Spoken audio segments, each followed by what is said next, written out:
It's been a year and a half since a few hundred residential school survivors and Indigenous leaders traveled to Rome, Italy, for a special audience with Pope Francis.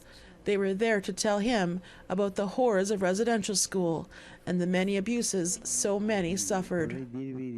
And on that final day, Pope Francis did what no other pope has done before. He apologized and promised to come to Canada.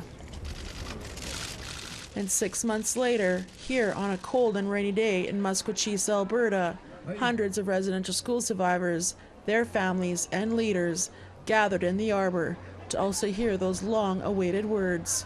I am here because the first step of my penitential pilgrimage among you is that of again asking forgiveness, of telling you once more that I am deeply sorry.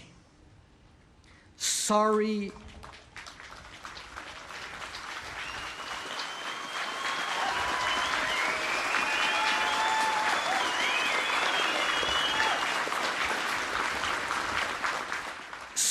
for the ways in which, regrettably, many Christians supported the colonizing mentality of the powers that oppress the Indigenous peoples.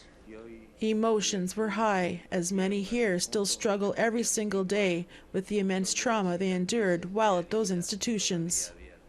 Chief Tony Alexis of the Alexis Nakota Sioux Nation says he was glad to hear the apology for his people in Canada.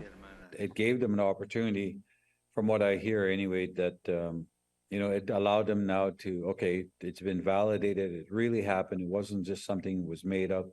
And so to hear that apology for the church to apologize gave them that opportunity to start healing. However, Chief Alexis says little has been done since that apology in Musqueam a year ago. For me as a leader, when I look now, my expectation is for the bureaucracy of the church to step up and to catch up to their leader and to see the direction that he's going and the intention that he had.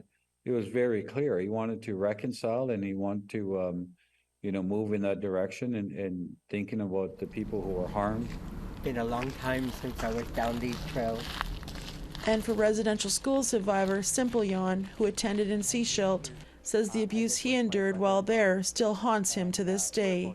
He also traveled to the Vatican and heard the apology. He says that he was hopeful that the Pope also publicly denounced the doctrine of discovery since his visit to Canada. The Doctrine is a document created in the year 1453 that states that the empires of England, Spain, France, and Portugal can colonize countries like Canada. They use the Doctrine to justify their goals and approach the Catholic Church for their support.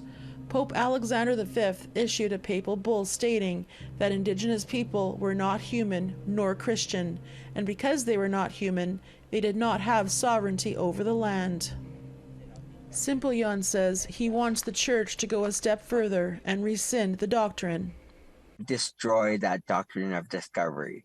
They need to they need to burn it, they need to shred it, they need to have it removed from all levels of government. So how can we move forward if they're not going to destroy that document? Because it's not only Indigenous people in Canada, but it's Indigenous people across the world. As of June the 13th, 2023, the Catholic Church has only raised 1/3 of the $30 million residential school healing fund they promised to pay. Tina House, APTN National News, Vancouver.